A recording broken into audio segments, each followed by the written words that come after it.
Now, late last month, the nation's leading nonprofit Braille publisher and producer announced the winner of the 2017 Louis Braille Touch of Genius Prize for Innovation Award. Now, the winner, educational software developer John Huddleston, won for his use of a gaming platform which includes audio, visual, and tactile feedback to teach pre-Braille skills, Braille reading, and Braille writing. Now, the award is the only prize to reward innovation for researchers that support literacy efforts for blind people. It included, between all the winners, $20,000 worth of prize money and was presented during a national conference last week in San Diego. Here to tell us more about this special evening is Brian Macdonald. Now, he is the president of National Braille Press. Welcome to Urban Update. Thank you, Alberto. Thanks for having me. I'm glad you came by, because in a little while, I've got some props, and we're going to show this a little bit. But before we get to that, something that I did not know, 90th anniversary of the National Braille Press. So when you get in an elevator and someone asks, what's the National Braille Press? What's your elevator pitch? How do you describe what you do? Sure. Well, we're a nonprofit publisher of Braille materials, which ranges from books, textbooks, everything you imagine in Braille. We do national menus for Starbucks, for Wendy's. We do stuff in reference to textbooks and tests, like the MCAS tests that are now Common Core. So it includes making those graphics that they can feel a bar chart or a line curve, plus transcribing it into Braille.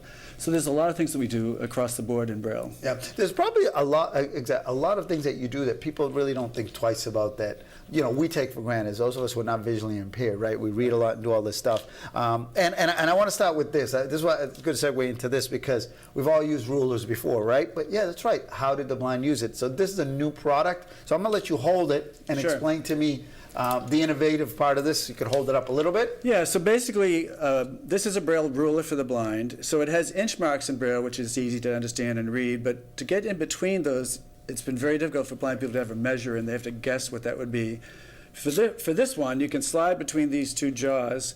And the actual interesting part is the numerator will change with refreshable Braille that'll tell you to the 16th of an inch exactly what you have. So you 16th of an inch. Yeah, so you measure 1, 2, 3, 4, 5, and 3/16. So you can measure accurately for the first time.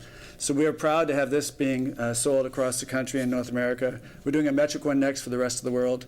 And I have to give credit that 2 postdoctoral students at MIT created it, and we're working with them to develop. Shout out to those guys. So. Now, where can people find information? You have a website that people can go and buy or get more information? We're nbp.org for National Braille Press, and we ask people to donate. It is our 90th year, but we also sell books and magazines, and we do a lot of products that are jewelry, everything in Braille, as well as just telling more about our mission. Okay, so let's get into the prize. Right. Because that's exciting, right? You were able to really kind of incentivize, motivate, and inspire folks who are doing this. So what happened last week in San Diego? Well, first of all, I have to give credit for a family foundation. The Gibney Family Foundation sponsors us every year to give out this prize award. It's an awful lot of money, as you said. It's $20,000. And we had 18 people apply for it from around the world. So it's a focus on tactile literacy. It could be Braille, it could be learning, as in this case it was, but it always relates to touch and tactile in some capacity. And so there's a large conference in San Diego called CSUN that is all about accessible technology. And we gave the award there. It was an appropriate venue for for us to give the award out. Yep, I see you there with some of your folks who were there doing some of the training. Yeah. And then you had a process, and I see, was this the runner-up? Yes.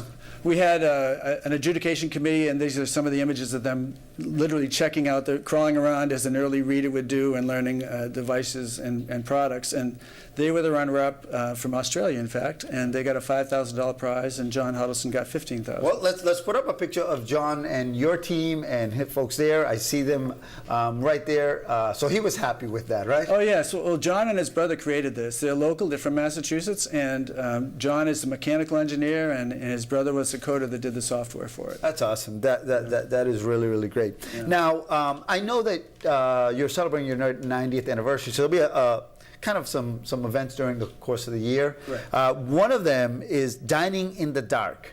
Tell me a little bit about Dining in the Dark. So we're looking at an event to happen the end of April at the Hampshire House right off of Boston Common, and it's putting on blindfolds and having an experience and taste and smell and sensations eating food without sight. So folks who are not visually impaired Right. get to experience. Yes. So you put blindfolds on them, and then they have to eat. And they have to guess what they're eating in some cases. Yeah. So it's a fun event. It's a way to raise money and recognition about our 90th birthday. All right, so I want to do a little promo for you too. I want to put that website up again because I know that's where you'd find all the information Right. on this, because it's on April 27th. That's correct. And all you got to do is go on your website, which is www.nbp.org, right? Correct. All right, good, Thank you. good. All right, so let's get into this prop because I've got another piece of prop right here. I never imagined, as I'm looking through this, and I know it's tough for the viewers to kind of appreciate this, but how, like, it's so detail-oriented and to go through this. So how does one go about, how long does it take you to do these books, and how do you mass produce them? Well, books, the Braille process to print a book is very labor-intensive. First of all, just from a size point of view, this is one of 3 volumes for a small book. Harry Potter would stand about 2 feet high and be 12 volumes, to put it in perspective. It takes 3 times as much space as ink print. So there's a number of steps in proofreading it and checking it and making sure that Braille dots are accurate for reading every letter and every contraction in the book. So I want to go back to that. So you're saying that it's for so like a 100-page book, regular in regular words, Right. is It like would be 300 pages in Braille. wow. We did the Bible for the Xavier Society. It was 8,765 pages in Braille. 45 volumes. You need a wheelbarrow to take it.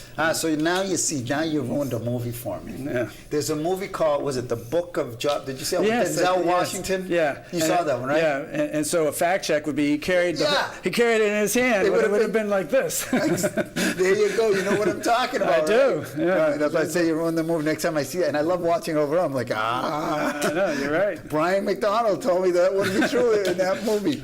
All right, listen, thank you for stopping by. Thank you Ann for Murphy having for us. getting you as a good guest this morning. Yeah. And I wish you all the best. Thanks very much. All right, Brian, take care. Keep up the good work. All right, don't move, because up next, the Greater Boston Sickle Cell Disease Association presents the Red Ribbon Gala and Scholarships Award. Guess who's emceeing that award? All the specifics coming up right here on Urban Update.